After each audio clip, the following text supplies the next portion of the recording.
Hello, everyone. So before I get started with the presentation, I'd like to thank the NACVGM organizers for their labor, to thank the not yet announced chair of this session for chairing the session, and to thank you all for attending. Look forward to the Q&A after my presentation. So imagine, if you will, the BC times, that is before COVID. It's 2018 and the Avengers Infinity War movie is just about to come out. As is wont to happen in such a landmark cultural event, a new meme is quickly born. And so here we have at the Bob Palmer writing Marvel, quote, Infinity War is the most ambitious crossover event in history, end quote. Me, quote, the mixed up, mashed up edition of That's So Sweet Life of Hannah Montana, end quote. So the idea of the crossover, the bridging of two or more oftentimes unrelated series together, is hardly a novel concept. Dozens of TV series, comics, video games, and the like have created one-off specials wherein their respective characters engage each other, oftentimes to comedic effects. The stakes in these crossovers cannot be too high, generally speaking, as the respective worlds do not truly overlap. But what if they did? What if, rather than a low-stakes one-off episode or a fun but narratively sparse fighting game, two distinct franchises collaborated together to create a new story, a new world or worlds, wherein their characters interacted? Enter Kingdom Hearts. The now classic PlayStation 2 game Kingdom Hearts was the result of a synergetic collaboration between two media powerhouses, the Walt Disney media conglomerate, the Japanese video game company Square, later Square Enix.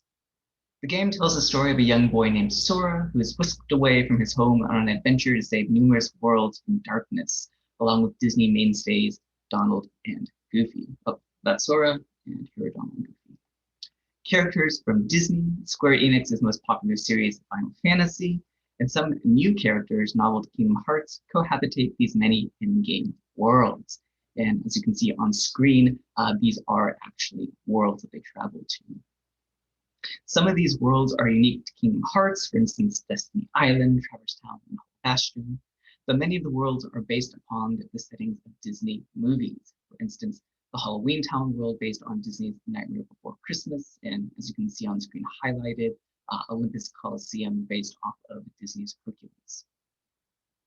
Kingdom Hearts composer Yoko Shimomura frequently arranged and adapted the original scores from these films for the game.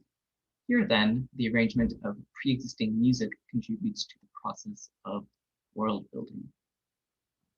In this paper, I draw on the games within the Kingdom Hearts series to show how arrangements of pre-existing music can be used as world-building devices within and outside of games.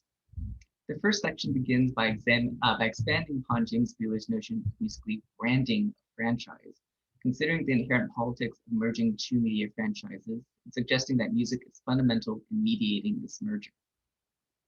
The second section focuses on Kingdom Hearts' own musical brand, the main theme, Dearly Beloved, and posits that the arrangement of this theme for the concert hall adds a new level of world building or world bridging than previously considered. Films and video games both have a long history of adapting pre-existing music into their respective soundtracks, both within and beyond the diegesis. There was just a conference held the last 2 days over this, actually. Indeed, this practice began at least as early as the turn of the century with so-called silent films, wherein the accompanying musicians would sometimes use classical music outside of copyright protections to accompany the projected moving images. When pre-existing music is used, appropriated, or quoted within a movie or game, it carries with it the spectral echoes of its life thus far. In this sense, James Buhler's notion of musically branding a franchise is useful in consideration of the pre-existing music used in Kingdom Hearts.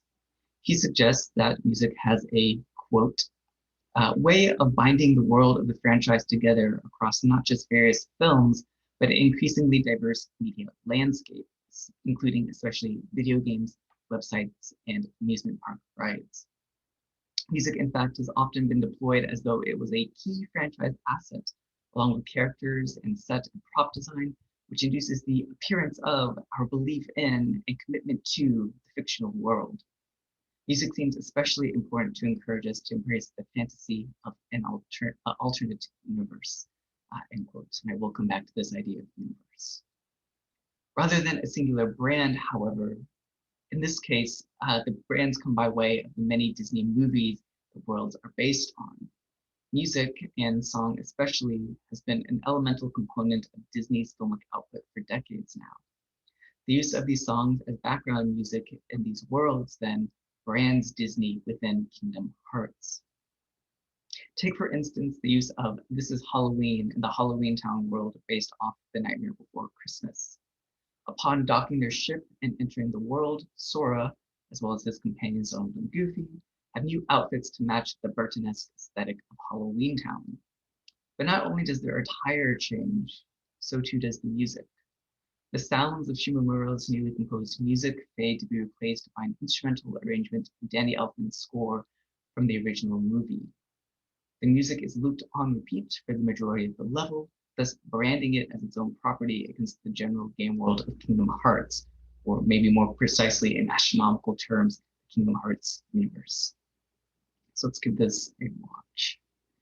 So here, to prep you, the crew is just about to arrive via gummy ship. They're traveling through space right now at Halloween Town, the world. Then you'll see them basically in their spoopy attire. So let's give this a watch.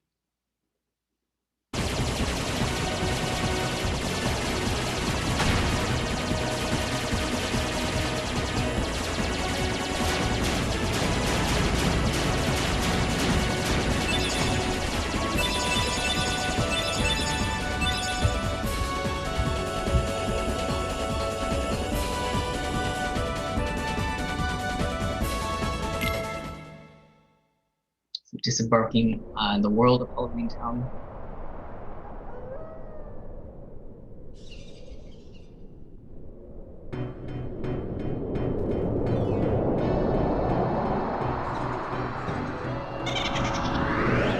So here we have Nightmare Before Christmas's sort of Halloween playing, right?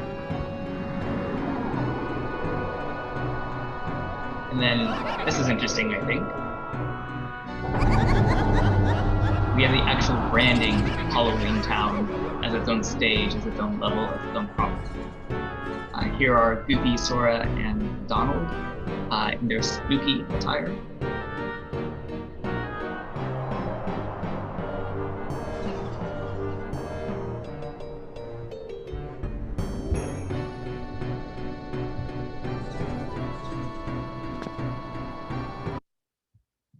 Right, so just very briefly, we can see, Donald here as kind of a mummy, Sora in some kind of devilish pumpkin, something or another, and Goofy in this kind of Frankenstein illusion piece.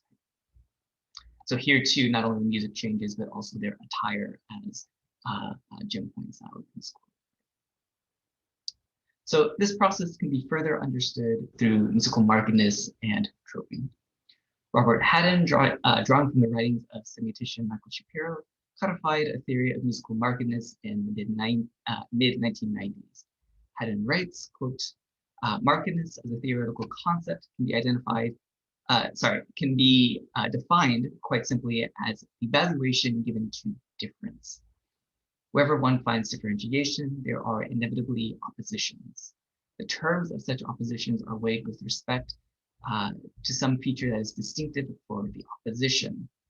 Thus, the two terms of an opposition will have an unequal value of asymmetry, of marked versus unmarked, that has consequences for the meaning of each term. As Haddon theorizes, musical topics, that is, musical styles and genres taken out of their proper context and used or imported in another one, can be placed against each other in a similar sort of asymmetrical relationship, thus creating an emergent meaning in the music, what he defines as a musical trope. Approximately 20 years after Haddon's first writings on musical markedness, film music theorist David Neumeyer applied Haddon's theory to film. For Neumeyer, however, the troping effect occurs between pre-existing music and the image of the screen, wherein the quote audiovisual combination involves a troping effect on pre-existing music, since any film will change the music it incorporates simply by combining it with music. In this sense, we can weigh Shimomura's soundtrack, both her arrangements and original score, against the visuals of the game. In the context of Kingdom Hearts, however, there's a triple mediation between the franchises of Disney, Final Fantasy, and the emergent Kingdom Hearts. Though Kingdom Hearts is a contender for the most ambitious crossover in history, to gesture to the opening meme, it is not a totally balanced affair. The Disney worlds are obviously marked in opposition to the universe of Kingdom Hearts. But what of Final Fantasy? Though pre-existing Final Fantasy characters populate the game, no worlds exist that are imported from Final Fantasy, nor is its music used. There is one exception I'm happy to talk about during Q&A. This, I think, is in service of the medium used to present the story. That is, because Square Enix, a video game company, headed this project, they had to lessen the impact of their own media properties in order for the merger to be successful. And this ends up being a bit of a problem in Kingdom Hearts 3, which again, I'm happy to talk about during the Q&A. The characters original to Kingdom Hearts, after all, are closer akin to the Final Fantasy characters than the Disney ones, i.e. they look more Final Fantasy-esque. And this makes sense as David Neumeyer was the character designer for much of Final Fantasy and Kingdom Hearts. In this sense, we can further consider this in terms of movies being taken out of their proper context and imported into another medium. The remediation of the pre-existing music from these film worlds into the game worlds helps further, mediate this process.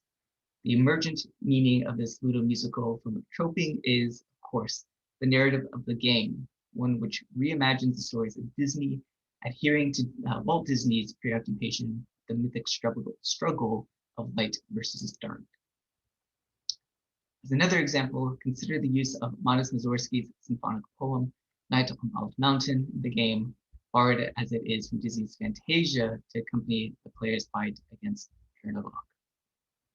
The Slavic god of evil is one of the final bosses in Kingdom Hearts, housed in the world perhaps ironically called End of the World. The god brings with him, quote unquote, his own theme into battle. Indeed, the use of Night on Bald Mountain in this fight is a manifestation of what Jonathan Godsall has deemed post-existing music. As he writes, quote, music quoted by a film continues to exist alongside that film and the quotation within it.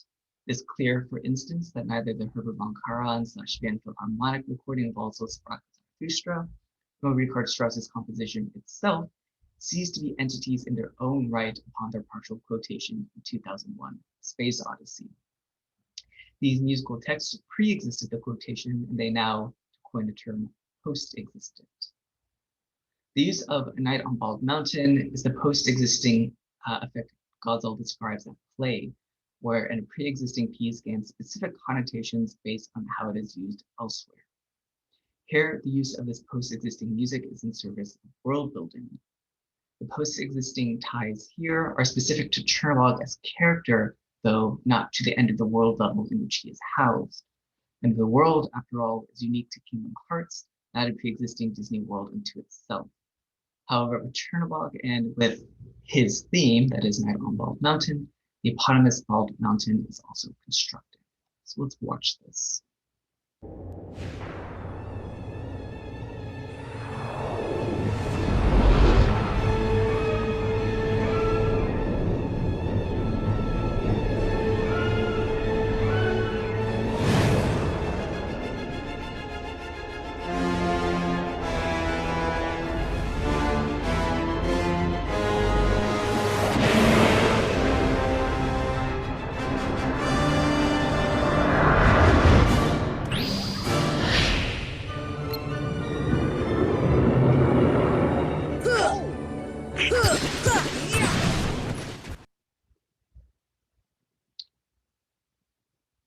Across the preceding examples, Shimomura really makes the elaborate changes to the composition, nothing that would call the ontology of the piece or its source into question. Indeed, it is more often than not a matter of her segmenting and truncating the formal structures of the original composition to accommodate the necessary looping effect needed for the adaptation into the game. To Put it differently, the point here is less that the pieces are arranged in any drastic way, but rather how they are adapted into the fabric of the game at all. The inclusion of this music works as a world-building device, drawing connections between worlds, characters, and franchises.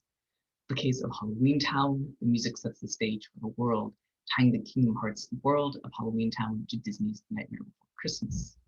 The Chernobog players witness an incarnation of ultimate evil, represented by post-existing music that has become its own, building the famed Bald Mountain at the end of the world. Well, in the previous section, I examined how pre-existing music in the Kingdom Hearts series has been used as a world-building device across media. I would like to conclude this paper by considering how we can stretch this understanding of world-building further still. That is, how does remediating, arranging Kingdom Hearts' own musical theme into our world contribute to world building? In particular, I examine how Yoko Shimomura's Dearly Beloved, the main theme for the Kingdom Hearts series, has been arranged for the concert hall. So let's give this a listen.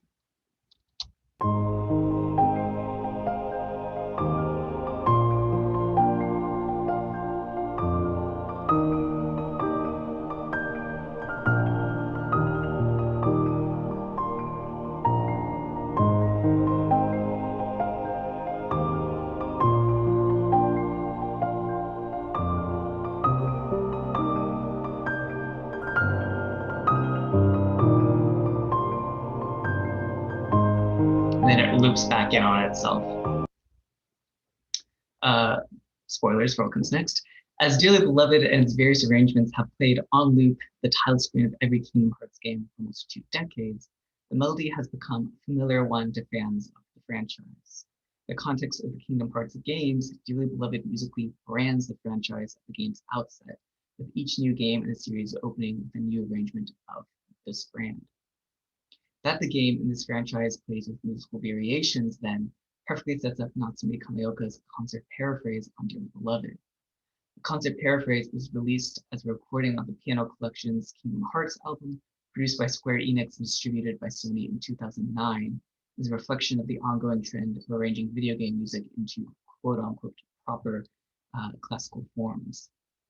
The piece is a neo-romantic tour de force that, over the course of multiple variations, reconstructs the unassuming melody with a virtuosic accompaniment and full-voiced theme.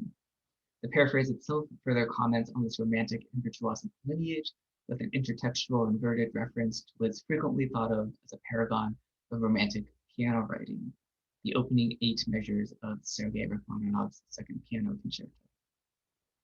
The genres of the paraphrase and the theme and variations then perfectly encapsulate the essence of Kingdom Hearts and Dearly Beloved. Just as the games within the series each start with a new and looped variation of Dearly Beloved, each developing or highlighting a new element of the original piece, so too does the paraphrase develop the original theme by looping back in on itself into a series of spectacular variations. So let's listen to a bit of this.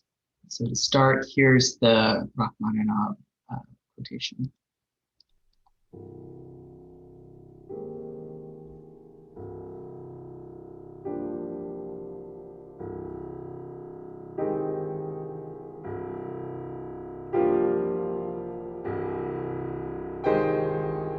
In the interest of time, I'm going to move on to the, I think it's the second and final variation. There we go.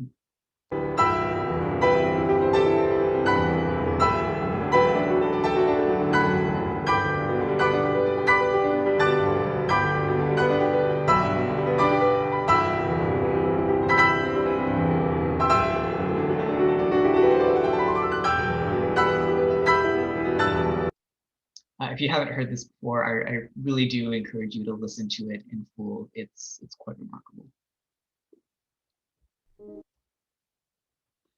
With this arrangement in particular, there is a new remediation at play. Music from the virtual game world traverses myriad spaces, digital, analog, real, virtual, economic, filmic, ludic, and symphonic, to enter our world, the quote-unquote real world. Not only this, but the music has moved from quote-unquote low art video games to the, again, quote-unquote high art concert hall. Many scare quotes here, right? It further draws attention to this relationship with its reflected reference to Rachmaninoff's Second Piano Concerto. It's almost as though this piece is claiming to turn the world of classical music on its head, creating a mirror world, so to speak. This piece works as a bridge between the virtual world and the real world. This bridging and building, however, is a virtual construction in the player listener's head, one which presupposes at least some knowledge of the source world from which it is drawn.